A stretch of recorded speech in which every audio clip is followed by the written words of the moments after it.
Oh man, my excitement level is through the roof, guys, because today we have a brand new Beasts of the Mesozoic figure to take a look at, and another member of the current Tyrannosaur series. We've got ourselves the Yutyrannus, and in fact, I'm so excited about it, I didn't even give my usual intro of welcome to Andy's Dinosaur Reviews, because this figure here specifically is the one, I think, as far as the first wave goes, the one that I was most excited about, even more so than the Tyrannosaurs themselves. The Yutyrannus just looks like the absolute most incredible figure, so I am, again, over the moon excited right now to actually have this here before me. You can see as far as the box art goes, you have a really nice image of the Yutyrannus over here to the right-hand side. You can also see the Tyrannosaur series name right down here, the title of the series, and then, of course, Yutyrannus is over here, and you've got the Beasts of the Mesozoic logo up there at the top, and then, of course, a big window area here where we can actually see the Yutyrannus figure itself. Then over here on the side, you again have the Beasts of the Mesozoic logo, Tyrannosaur series, again Yutyrannus, and the fact that it is 1/18th scale. And then here on the back, we can see this gorgeous image of the Yutyrannus figure itself, as well as information on the species. And you can also see the other figures that are in this wave down here at the bottom, which are the Guanlong, the Dailong, the 1/35th scale Tyrannosaurus rex, the 1/18th scale Tyrannosaurus rex, as well as the 1/18th scale juvenile Tyrannosaurus rex. So, without further ado, let's pop this box open and check this out. So the first thing we've got are the tail assembly instructions, and you always want to pay attention to this stuff. Very important when it comes to applying the tail to your figure. Sometimes it can be a bit tricky to get this stuff on, even for like the legs and feet and everything. Can be tricky at times to get it on, so you really do want to read this if you do acquire yourself a Beasts of the Mesozoic figure. We also have the card, but this is actually a little bit of an error. There was some sort of a mishap with the cards, and David is actually currently in the process of reprinting the cards, getting the cards correct, and he's going to send them very, very soon. But I was able to acquire this one as an early review sample thanks to David being the absolute man. So he asked me if I wanted to wait for the cards to get corrected and send those, or if I wanted to acquire the figure now and just have the cards later. I said we'll take the cards later, get the figure in hand now, because I'm absolutely dying to get a look at this Yutyrannus. But you can see the back of the card looks really nice. Again, we have the beautiful dinosaur toy photography there, as well as the information on the species and everything. Pretty much your standard card. Once I actually get the cards that are, corrected, I will, of course, include some images of those cards on my social media accounts if you'd like to see those. And then, even though I haven't taken them out quite yet, I definitely will be at some point soon, but we have the alternate legs for our Yutyrannus. These ones sport much more articulation. The legs that are currently on the Yutyrannus have very limited mobility basically at the knees and the hips, whereas here you could see two more joints of articulation as you move down. I will pull these out and put them on the figure though here before the review is up. And on top of that, you also have interchangeable feet here. You can see that we have the feet that have different poses for the toes. You have basically like a closed toe version here with this one, and you also have an open toe but also leaning up, so it looks as though it's taking a step, which helps to create all kinds of different dioramas and everything, different display options for your Yutyrannus. If you just want to have one specific visual for it, if you have maybe like a walking pose or something in mind, these alternate feet will definitely help you achieve that visual. Then we've also got ourselves the base, and I honestly love this base. I think this actually might be my favorite base so far as these Beasts of the Mesozoic figures go. I just really like the colors of it and just the overall appearance. It's definitely really, really nice. Really a big fan of that. And then, of course, the star of the show. We have ourselves the Yutyrannus, and man, is that ever gorgeous. I think it is safe to say that this is my current favorite Beasts of the Mesozoic figure, which is pretty impressive to be able to state that when there's so many amazing models in this line, but that Yutyrannus is nothing short of a masterpiece. That is just incredible looking. Of course, we can stand it up there and reposition the camera to get a better look at it. And there you go. You can see the Yutyrannus standing totally on its own, independent of the base, which we, of course, would want to use to display it if you want to make sure it's not going to fall down or anything. But clearly, we don't need the base, as we can stand it up just fine on its own, especially with these legs that have the lack of articulation. You can see it's a little bit more stable. We'll have to try it with the alternate legs as well, but I am beyond excited to have this now out of the package, finally here in my hands to take a look at with you guys, so let's jump to a closer look at it right now. So, starting up here at the head sculpt of our Yutyrannus, you can see that we have an extremely nice looking appearance to the fine detail as well as the paintwork. I'm a huge fan of the coloration that David had chosen for the Yutyrannus, and if we get nice and close, you can see that the actual skin texture looks incredibly nicely done here through the face. Very vibrant, absolutely pops on the sculpt in the best way possible. And of course, when it comes to a Beasts of the Mesozoic release, we have all kinds of really nice coloration. We have some variations of off-whites. We've also got yellowish tones, brownish tones, and they apply them in their usual way where they apply them sometimes in wash-like fashions like you see down here where it really highlights the scale detail. And then they of course have areas of dry brushing that we often see on the Beasts of the Mesozoic. Just really nice naturalistic paintwork. You can see the nostrils are sculpted out very nicely. We also have an alternate tone there for the area of the nostrils as you lead up here along the upper side of the head of our Yutyrannus. You can see more color variation up there, but also, again, the fact that that's been applied with some nice washes to make sure that the paintwork crawls in and out of every detail perfectly to highlight the sculpt in the best possible way. And as you lead back here, you start to see the feathers pick up here with a nice brownish tone, very nice dark brownish tone, and they are insanely well done when it comes to a sculpting and detailing standpoint. Like, extremely vibrant detail, probably some of the most impressive feather detail I've ever seen. And on top of that, the paintwork is so precise. You can see it's like perfectly placed, so it picks up exactly where the feathers pick up. There's just no sloppiness at all when it comes to the paintwork of the face of this Yutyrannus. We can also see we have a nice bluish eye with a black pupil. That eye just shines so nicely because of the darker tones of the majority of the face. That blue eye was a great decision on the part of David. And you can also see that there's a nice gloss coat there, making the eye shine like a real eye would. Of course, we also have an articulated jaw, and we can get that jaw open quite nicely, quite wide. You can see even a little bit too wide, probably. That's a more natural area, I would say, as far as not extending it too far to where we see the underside of the skin flap there of the mouth. But you can see that we have a nice pinkish tone in there, nice gloss coat added as well. All the teeth are really nicely sculpted, all sculpted individually, it looks like, and all painted, again, to perfection. You can see that the paintwork is just so precise on those teeth. Let's get a look here at the lower jaw. Yep, same deal here for the lower jaw, all sculpted individually, all painted, again, to perfection. We've got the tongue there on the inside of the mouth. Again, really nice pinkish tones used in there. And again, that nice gloss coat, which overtakes the entire inside of the mouth, giving it that nice wet look, that nice saliva-like look. And of course, we also have lips for our Yutyrannus, which is also very exciting.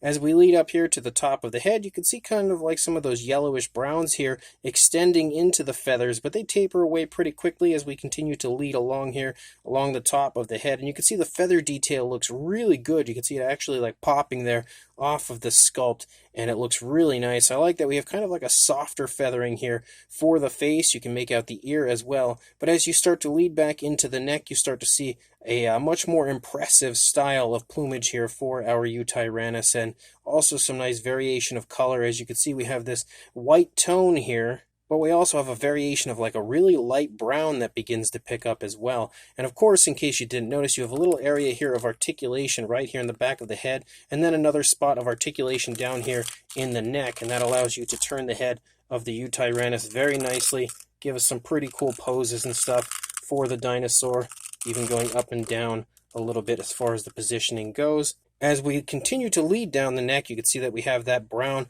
very nicely running down the course of the neck. You can also see that we have this lighter brown here running along the underside of the throat. I love to see that the feathers kind of extend here up into the lower jaw a little bit, and you can see the throat itself is also nicely highlighted in the sculpt there as you move down. And you can actually see variation of browns. If you get nice and close, you can see a lighter brown there kind of creeping through all of the areas of the darker brown, just giving it an extremely nice realistic look as far as the feather detail goes, and just adding quite a bit of depth to the paint job. You can also see there's some dry brushing of the feathers up here in the face that's highlighted those as well very nicely. As we continue to run down the course of the neck, you can also actually kind of make out some tensing there in the neck, and then as you lead down here, you could sort of make out the shoulder blade, but it's not all that much so elaborated. As you move down here into the arm, you can pick out some muscle definition. You can also take note to the fact that the browns lead down, but we also have those whites leading down as well.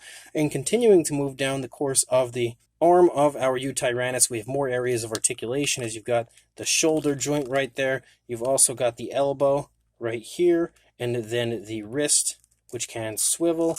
You can articulate it all over the place, go up, down, all over the place. So very nice articulation in the arms as well. And then as you lead down, you can see that the white pretty much overtakes the entire hand. But we also have kind of like a light brownish wash that looks to have been applied. So you can kind of see that creeping through the whites as well. Leading down into the fingers sculpts look really good. The nail sculpts do as well. Again, extremely precise, picture perfect paintwork as far as those nails go, with a really nice glossy black. Just the absolute highest quality paint job here on this figure. As you move along the back, you can make out the spinal column running down here along the back. Again, extremely vibrant feather detail throughout. You can continue to see the brown moving through as it kind of stripes through, allowing the kind of whites and stuff to creep through in different areas. Looking really neat, really natural overall. Again, this absolutely could be the coloration I'd expect to see on a Yutyrannus. A perfect paint scheme for this figure as far as the overall design goes. As you lead up here, you can make out the hip bone a little bit right there, some muscle definition. Even with the feathers, you can still kind of make out the muscle definition slightly, pretty much as you would like to see, but the feather detail continues to look really nice as we have, again, those variations of browns, with the lighter browns kind of creeping through all of the feathers, and then the darker browns and everything included as well. You also have the lighter tone running down along the back of the thigh and calf. As you lead down, you can see the brown ends just like we see up here on the arm, and then we transition back to that lighter tone for the majority of the leg moving down. And then you lead down into the feet here, and you can see that the entire foot and everything, it's all feathered, looking really awesome. You can see that we have the toes spread apart on the stagnant legs that have less articulation. You can also see that the nails are painted really nicely, again, with that nice glossy black, and they're also sculpted beautifully. Very, very, very nice looking sculpt and paintwork for the nails. And we also have that yellowish tone there for the underside of the feet, as well as the palms of the hands, which is something I actually don't think I noticed, or not that I didn't notice it, but I didn't mention when we were up there at the hands before. But as we lead back up here, you can again see that darker brown and stuff designing back. We have this light coloration, that kind of white striping back here, and then we have the brown leading up from the lower part of the thigh, and then the brown leading up from up here in the hip region, and then they kind of meet up right here, and then lead out with an individual stripe the entire way out. As we lead out the length of the tail, we have a really nice curve here, a little bit of plumage here at the end of the tail as far as those feathers go, and you can see again that we have all the really, really nice looking detailing throughout the upper side. We do have that light kind of wash applied right here, but it ends very quickly. As we lead out here, you can see it transitions to more of just that whitish coloration. And then here on the underside, you can again see that we have more of those whites and stuff moving through. We also have some variations, light hints of browns and stuff moving along the underside of the Yutyrannus as we lead up, and then you can see it transitions back to that dark brown leading into the throat.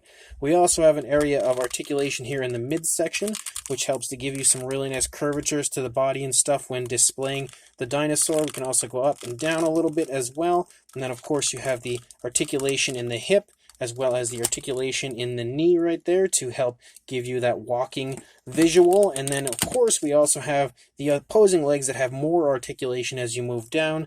And then as you lead back up here, you've got a spot of articulation in the tail here, here, and then here, and that would allow some really nice posability for the tail. And this ending here, the last little section of the tail is actually a bendable wire tail, so you can pose the tail even further if you choose to go that route. I'm not sure if the tongue is articulated. So, yes, it actually is slightly articulated. You can see the joint and everything there, which is really cool to even have that little extra bit of articulation. But man, that is easily and unquestionably the best Yutyrannus in my collection, and I really don't foresee me getting a better one anytime soon. And then the base is a nice, really cool looking earthy structure. We've got some vegetation on it and stuff. There's also one of these kind of like little vines leading down, and I'm a big fan of the paintwork of this. It just looks kind of like almost like a snowy sort of a setting here on these rocky formations, and you can see that the actual sculpting and detailing of the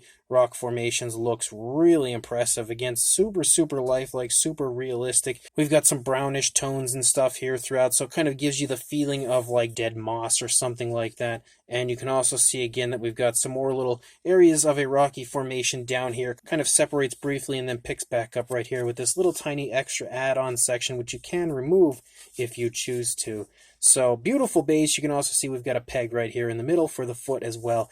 But definitely a really nice looking base to go with our absolutely amazing Yutyrannus. And again, you've got a hole on the underside of the foot, so then you would just slide that into the peg right there to display your Yutyrannus on the base. I'm not going to do that quite yet because I'm actually going to exchange the legs here in a moment.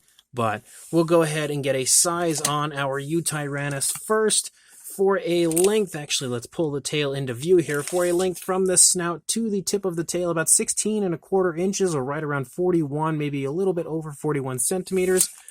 And then for a height to the top of the head, you were looking at a little bit over 6¼ inches, approaching 6½, or right around 16½ centimeters, somewhere in that vicinity. For a size comparison, there is Mr. Papo T-Rex, the Attack Pack Colovosaurus, and Robert Muldoon from the Mattel Jurassic World toy line next to our Yutyrannus. And you can definitely see it sports a pretty darn nice size overall. It's pretty much that exact size range I was expecting it to be in. So that is definitely a huge plus as far as this one goes, because it does have a really nice size as a whole. For another comparison, there is the 1/18th scale Tyrannosaurus Rex next to our Yutyrannus, and you can see how cool they look together as well. Have kind of a leaning effect on my Tyrannosaurus currently, because that's the way I have it positioned up on the shelf, but you can definitely see again, they look fantastic next to each other. The Yutyrannus is a little bit further forward. If we could just put it under the Rex, you might see, I might maneuver it a little bit here, so there we go. There's a more accurate size to see exactly how they size up next to each other. But for another comparison, there is the Safari Ltd Yutyrannus next to our Beasts of the Mesozoic version, and clearly you can see we don't have much of a comparison here between these two, as the Beasts of the Mesozoic version is much larger. We've also got ourselves the PNSO Yutyrannus here next to the Beasts of the Mesozoic version, yet again showing you that when it comes to a Yutyrannus in my collection currently, none can compete with the size of this Beasts of the Mesozoic version. Then for another comparison, we have the Safari Ltd Feathered Tyrannosaurus Rex here next to the Yutyrannus, just to give you again another idea as far as feathered tyrannosaurs go next to each other, because if you are a fan of feathered tyrannosaurs, you probably have the Safari Ltd version in your collection. We've also got the Beasts of the Mesozoic Zuniceratops here next to the Yutyrannus for another comparison, another super popular figure from the Beasts of the Mesozoic line. For another comparison, here is the Beasts of the Mesozoic Velociraptor here next to the Yutyrannus. A very familiar size range here with the Raptor in comparison to the Yutyrannus. Many people own the Raptor series figures, and there are a lot of figures in the same similar size range, so this is one I thought would be a pretty good comparison piece. And then a few more comparisons as far as randoms. We have the Schleich Diabloceratops, the Collectae Dimetrodon here next to the Yutyrannus, just to again give you an idea of the size. But for one final comparison, there is a Mattel Dilophosaurus and Mattel Velociraptor here. Again, for one final comparison, two really popular figures, especially if you like articulated dinosaurs. You probably have some Mattel figures and would have run into at least the Raptor at some point. So helping to give you again one final idea of the size. Now, as far as the alternate legs go, all you basically have to do is pull the leg off, which might be sometimes a little bit of a task. There we go, we pulled it off, and I almost smacked it off the light up there, which was a little bit sketchy. But then you take the alternate leg and you just push that into the hole right there. There we go. We now have the alternate legs on, again, or at least one of them, that has a lot more articulation. You can go ahead and create quite a bit more as far as, you know, display options for your Yutyrannus when it comes to the movement of the legs. You also have those toes where they're kind of picking up that you can switch out here on the bottom.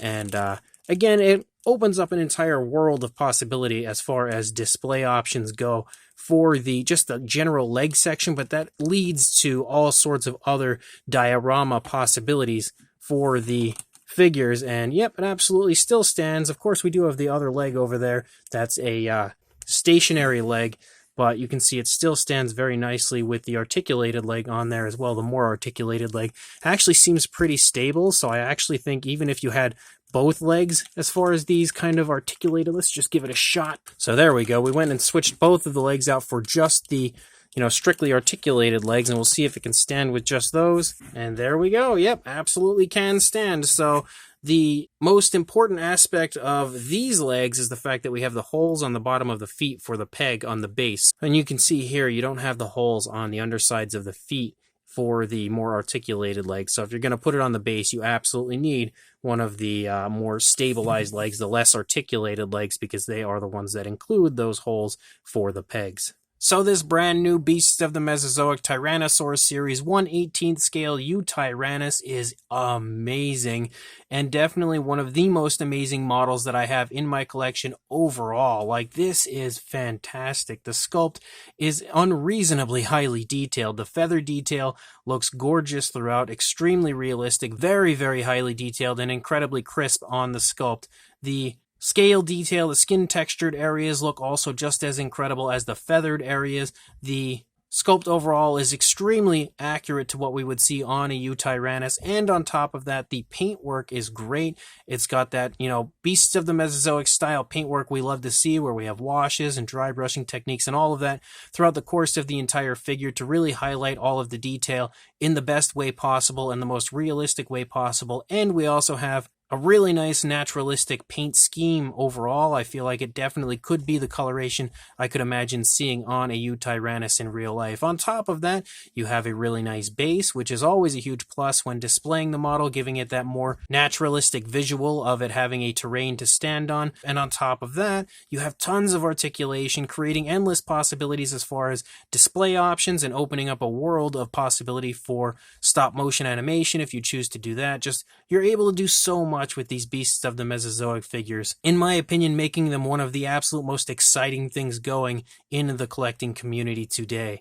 You also have the opportunity to switch out the legs for more articulated legs or less articulated legs. On top of that, you also have extra feet to switch those out for. So again, just so much included with these, and so much you can do with a Beasts of the Mesozoic release. This Yutyrannus is easily one of the best things that I've ever seen from the Beasts of the Mesozoic line, and I can confidently say it is my new favorite Beasts of the Mesozoic figure overall.